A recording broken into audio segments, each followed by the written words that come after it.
नमस्कार दोस्तों, स्वागत है आप सबका डेली निफ्टी एनालिसिस पर। मेरा नाम है चिराग और पिछले वीडियो में हमने निफ्टी के 5 मिनट चार्ट में समझा था। ये 23rd के लिए हमने एनालिसिस दिया था। तो वहाँ पे हमने समझा था कि ये जो बाउंस है वो अब तक एक 3 वेव बाउंस लग रहा है और ये डिक्लाइन या तो ये ए और 1 और ये बी और 2 हो सकता है, और अगर 1 और 2 है तो यहाँ से ये कंटिन्यू कर सकता है, और अगर ये करेक्टिव है तो एक बार फिर से इस रेंज में एक बाउंस दे के, करेक्टिव बाउंस दे के फिर ये कंटिन्यू कर सकता है। 21,804 के ऊपर अगर ये ट्रेड करता है तो ही निफ्टी को हम पॉजिटिव मान रहे थे, और इसी रेंज में ये ओपन हुआ, यहाँ पे एक हाई बनाया और वहाँ से शार्प डिक्लाइन जो है वो कंटिन्यू रहा, लो को भी ब्रेक कर लिया, राइट। तो जैसा हम एक्सपेक्ट कर रहे थे कि ये जो शार्प इंपल्सिव कंप्लीट हुआ ए और 1, उसके बाद इस रेंज में हम एक करेक्टिव बाउंस एक्सपेक्ट कर रहे थे, और वो बाउंस कंप्लीट होने के बाद ही यहाँ से एक शार्प डिक्लाइन हुआ है। अब यहाँ पे एक बात ध्यान से समझना, जब भी हमें एक बड़ा करेक्शन देखने को मिलता है, जब भी हम उसे आइडेंटिफाई कर पाते हैं, उसके बाद का जो मूव होता है, खास करके जो डिक्लाइन की तरफ का होता है, वो बहुत ही बेनिफिट दे के जाता है।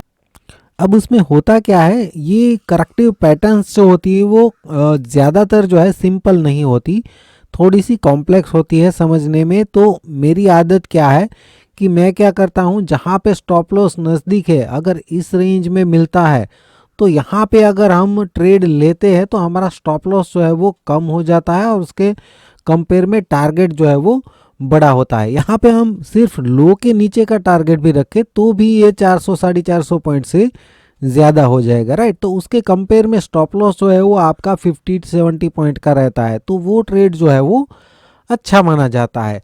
अब जैसे मैंने कई बार ऐसा भी होता है कि बैंक निफ्टी में जो हमने एक बार ट्रेड लिया था 2-3 महीने पहले, वहाँ पे हमने ट्रेड लेने के बाद जो है नीचे आया था, फिर वापस करेक्टिव पैटर्न बना के ऊपर गया था, फिर वहाँ से वापस नीचे आया था, यहाँ से ये 61% के भी काफ़ी ऊपर गया था, और उसके बाद हमें एक डिक्लाइन देखने को मिला था। तो वहाँ पे टाइम स्पेंड जो किया था उसकी वजह से वहाँ पे टाइम डीके भी हुआ था ऑप्शन प्रीमियम में। उसके बाद उसने डिक्लाइन भी दिया, शार्प डिक्लाइन भी दिया, लो को भी ब्रेक कर दिया, लेकिन वहाँ पे बहुत टाइम भी स्पेंड हुआ था। हालांकि लेने के बाद तुरंत 2 बार हमें डिक्लाइन देखने को मिला था, लेकिन ऐसा होता है। अब जैसे इस केस में यहाँ पे मैंने गैप अप ओपनिंग के बाद ट्रेड नहीं लिया था, राइट। तो मैं एक्सपेक्ट कर रहा था कि एक बार फिर से ये करेक्टिव पैटर्न बनाता है, कंफर्मेशन देता है, तो फिर मैं ट्रेड लूँगा, राइट। तो मैंने एकदम से यहाँ पे ट्रेड नहीं लिया था, लेकिन एक ही दिन में इसने शार्प डिक्लाइन दिया और लो को भी ब्रेक कर दिया, तो ये ट्रेड जो है हमारा मिस हो गया। इसलिए जनरली मैं रेजिस्टेंस के आसपास ही ट्रेड लेना पसंद करता हूँ, राइट। तो वो जब मैंने बैंक निफ्टी में लिया था उस टाइम पे ऐसा शार्प डिक्लाइन नहीं आया था। हम तो हर वक्त ऐसा ही डिक्लाइन एक्सपेक्ट करते हैं जब भी ट्रेड लेते हैं, राइट। तो कई बार वो हमें मिलता है, कई बार नहीं मिलता है। ऐसा भी होता है कि जैसे इस बार मैंने नहीं लिया तो शार्प डिक्लाइन आ गया। तो इसका मतलब क्या हुआ, हमारा काम यही है कि जहाँ पे भी हमें कम स्टॉप लॉस के आसपास ट्रेड मिले तो वहाँ पे हमें ले लेना है। या तो ये जल्दी आएगा या तो ये जल्दी नहीं आएगा। अगर जल्दी नहीं आता है तो वहाँ पे अपने रिस्क मैनेजमेंट के हिसाब से स्टॉप लॉस लेना है, और अगर जल्दी आ जाता है तो बहुत ही अच्छा है, उससे बढ़िया तो कुछ हो ही नहीं सकता, राइट। तो हमें अपने रूल के हिसाब से जहाँ पे भी अपना कर्म करने का एक अवसर मिले तो वहाँ पे कर्म कर देना है। फल जो है कभी मीठा मिलेगा, कभी खट्टा मिलेगा, कभी खट्टा मीठा मिलेगा।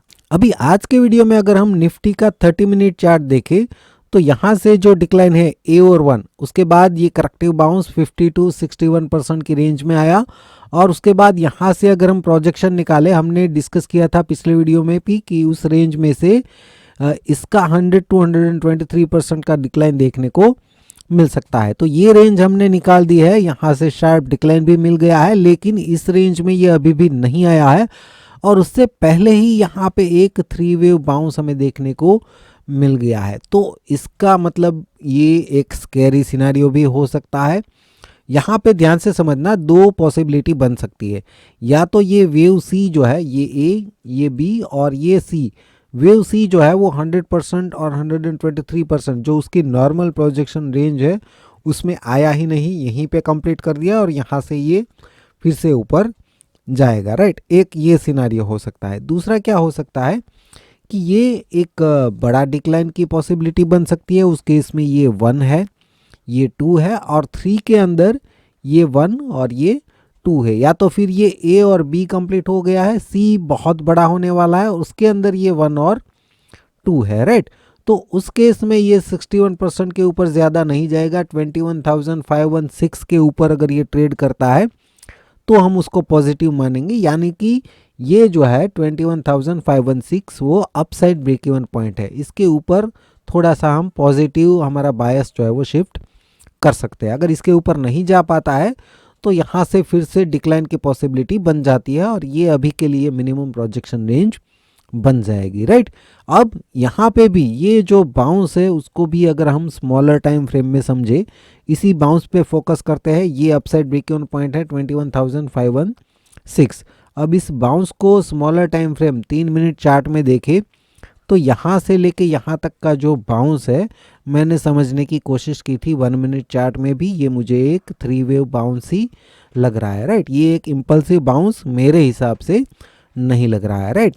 तो ये ABC है और ये हो सकता है कि लिंक वेव है, राइट। और उसके बाद ये बाउंस जो है वो भी एक 3 वेव बाउंस लग रहा है, राइट। तो ये हो सकता है A, B और C, या तो 1, 2 और 3। तो इस बाउंस का अगर हम रिट्रेसमेंट निकालें तो ये इमीडिएट सपोर्ट रेंज है और 21,405 जो है वो down side break even point हमारा बन जाता है। मतलब कि इसको ब्रेक करता है तो यहाँ से नेगेटिव बायस हमारा बन जाएगा, राइट। अब इस रेंज में से यहाँ से मान लीजिए कि ओपनिंग में एक नया हाई बनाता है तो ये रिट्रेसमेंट थोड़ा सा ऊपर शिफ्ट हो जाएगा, क्योंकि हम वहाँ से निकालेंगे तो ये थोड़ा सा ऊपर शिफ्ट हो जाएगा और 38% जो होगा वो हमारा down side break even point है। जब भी 38% के नीचे ट्रेड करने लगेगा नेगेटिव बन जाएगा, हम इसको करेक्टिव बाउंस मान लेंगे। पहले तो इसको ब्रेक करने के बाद इमीडिएट टारगेट की बात करें तो यहाँ से ये एटलीस्ट इस रेंज में मेरे नाम के आसपास और मोबाइल नंबर वेबसाइट के आसपास ये डिक्लाइन दे सकता है। अगर आपके चार्ट में ये नहीं दिख रहा है तो आपको ढूंढना होगा कि टारगेट इसका क्या हो सकता है। वीडियो अगर पसंद आया तो लाइक और शेयर ज़रूर कर लीजिएगा फ्रेंड्स। और अगर आपको इलियट वेव ये जो कॉम्प्लेक्स सब्जेक्ट है उसको समझना है, मुझसे पर्सनली सीखना है, तो इस नंबर पे कांटेक्ट कर सकते हैं। और अगर आपको रिकॉर्डेड वीडियोस चाहिए तो वो भी आपको डिस्क्रिप्शन में लिंक उसका मिल जाएगा, वहाँ से भी आप जो रिकॉर्डेड वीडियो कोर्स है वो ले सकते हैं, जिसके साथ आपको टेलीग्राम चैनल का सपोर्ट भी मिल जाएगा। वीडियो देखने के लिए आपका बहुत बहुत शुक्रिया, धन्यवाद।